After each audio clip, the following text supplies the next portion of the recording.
Hi, good morning. My name is Morgan Davies, and today I'm going to be talking to you about how social and digital media are having a tremendous influence on the lives of all of the young people in our world. It's going to ultimately affect not just the people that they become, the leaders that they will one day be, but also the world they create. But before we talk about that, I want to answer a question. That question is why? Why do I care so much about this? Why am I so passionate, and why should you care as well? Ladies and gents, my why is called Eva Louise Amy Norville. She's my sister. I love her to bits. She's the most important person in my life. And the other day, we were having a conversation. We were talking about what does she want to be when she's older. And we went through all the different jobs that you usually go through. And eventually, we came to Prime Minister. And I think about halfway through me explaining what a Prime Minister does, she realized, oh my God, I can be bossy for a living? Fantastic, let's do that. And she said to me, yeah, I want to do that. And I kind of, as a brother, that's an incredibly proud moment. And she talked to me about all the great things that she was going to try and do. And as much as I was proud, I was pleased, I was excited, I was also nervous. I was also scared. Because I know when I was a little bit older than Eva, I had all that bright, wide-eyed optimism. And so did my friends. We wanted to make the world a better place. We wanted to do amazing things with our lives. But unfortunately, through getting involved in the wrong side of social media, the corrosive effects that social and digital media can have on young people, that was drained out of us. I can't let that happen to her. Now, that's my why. But what's yours?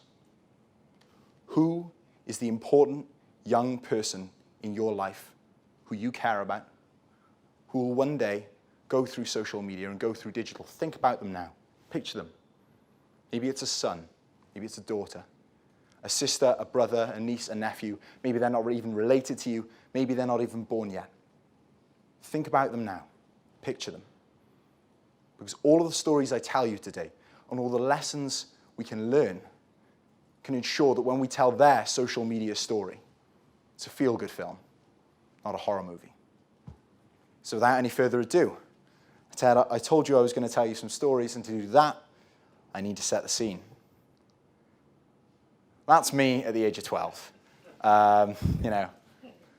It might come as a shock to some people, but I was not the coolest guy in school. The rosy red cheeks, the crazy hair, and the glasses were by no means the worst of my problems. Because unfortunately, when I was 12, I was a really socially awkward kid. I had a very difficult time making friends. I had an even harder time keeping the ones I already had. And so when this beautiful, amazing thing called social media came along, I thought, wow, what an opportunity for me to finally get the friendships that I've been looking for this entire time. So I logged on. Got a Facebook account. I added 300 friends from school. Yay, wonderful, right? No. Because those 300 Facebook friends, I didn't get any connection. I didn't get any meaningful conversation. I ultimately didn't really get any friendship from any of those people. All I got when I opened Facebook was a stream of photos of people hanging out with their friends, people enjoying themselves, people having a great time. I felt like I was the only person in the world who was scrolling through Facebook on his own. It took social awkwardness and took away the only confidence that I did have. It took that social awkwardness and it blew it up into a full-blown self-esteem problem, thinking there was something uniquely wrong with me. I would love to tell you that this is the worst of what happens on social media, but unfortunately, it's not. And for that, I need to tell you Jessie Nelson's story. So for those of you that don't know, Jessie Nelson is the lead singer of a group called Little Mix.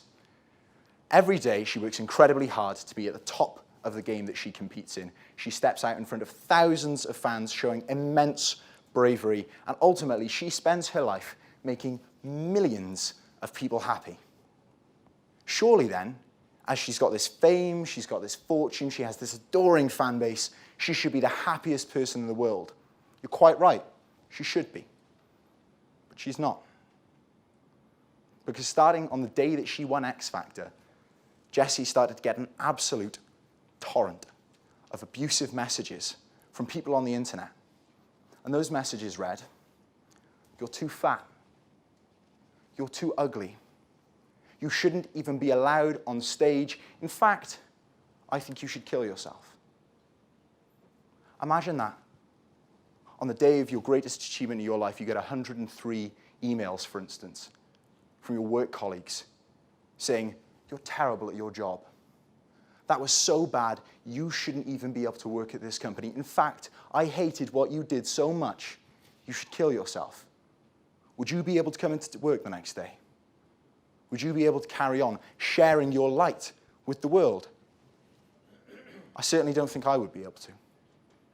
More so, imagine if the young person in your life went through something like that. What would it do for their confidence? What would it do for their self-esteem, their ability to be a leader, to share what's great about them with the world? It would destroy it. But we don't have to imagine what would happen, because Jessie has showed tremendous resolve, tremendous resilience, and she has talked about how this made her feel. She talks about how, in many interviews and documentaries, when she received these messages, she started to feel like an entirely different person. She went from being a happy, young 20-year-old woman to feeling like a depressed and ultimately suicidal person. And Jessie did try to commit suicide. Think about that for a second.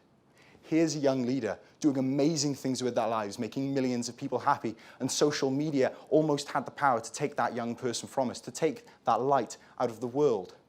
What have we done? We have created a platform that allows the hatred, the spite, the malicious, horrible side of humans that we hate, and it has given it power.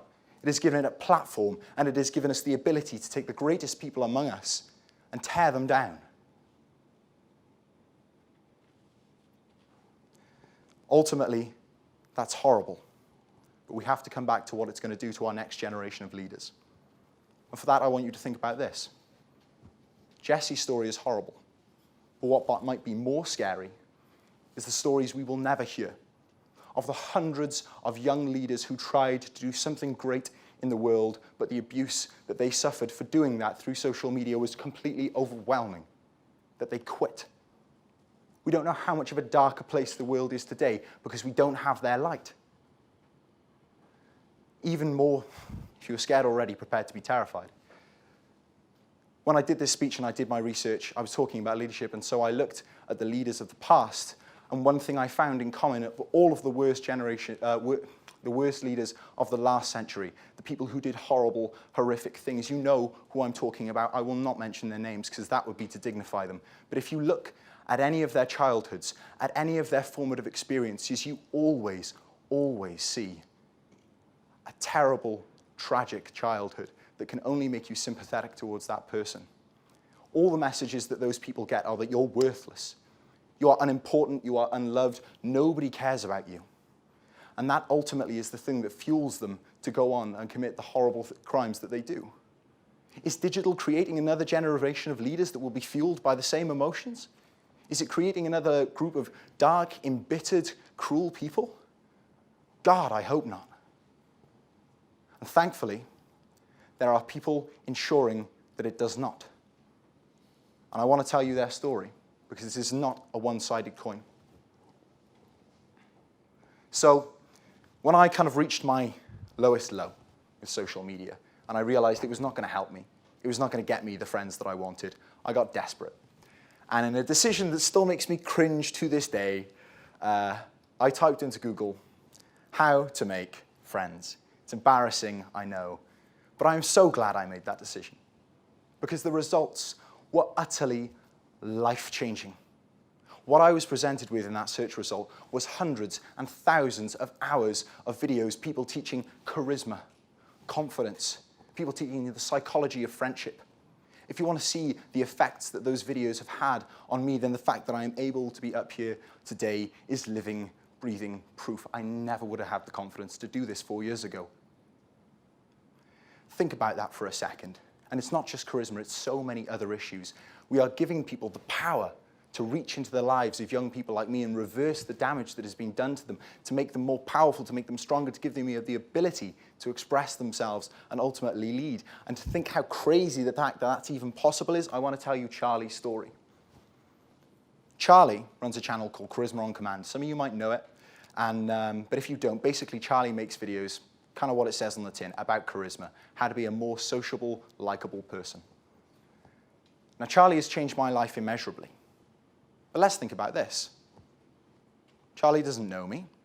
Charlie's not my friend. Charlie's not a family member. For Christ's sakes, Charlie doesn't even live on the same continent as me.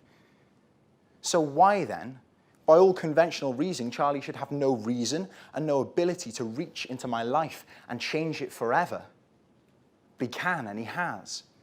Because digital, through the power of YouTube, has given him the ability to take the kindness, the warmth, the educational message that he has, which he can share with the world and make it a far better place. And it has allowed him to reach 3.3 million people like me.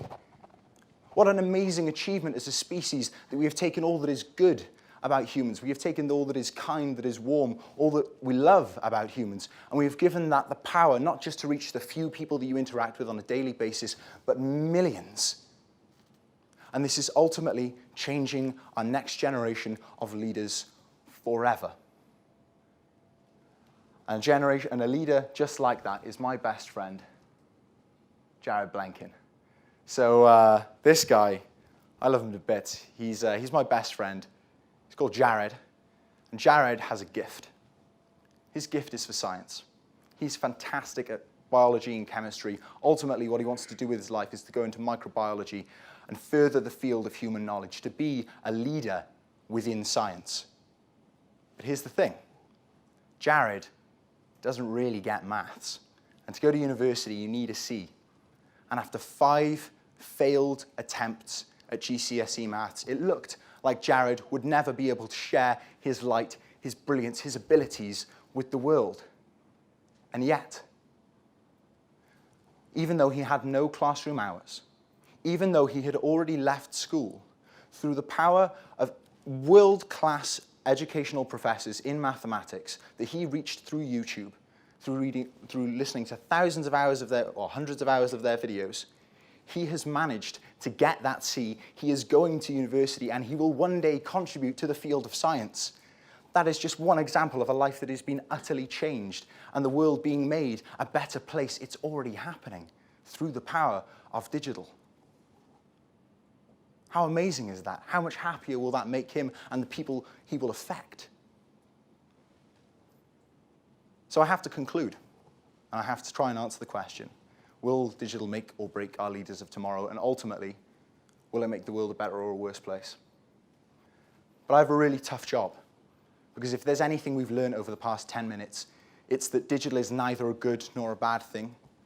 It is merely an amplifier for the kindness, the warmth, or the spite and the hatred within you. It merely gives you the power and the opportunity to express what is good or evil about you at large.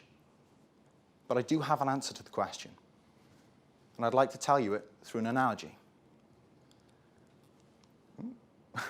That analogy is that digital is a little bit like driving.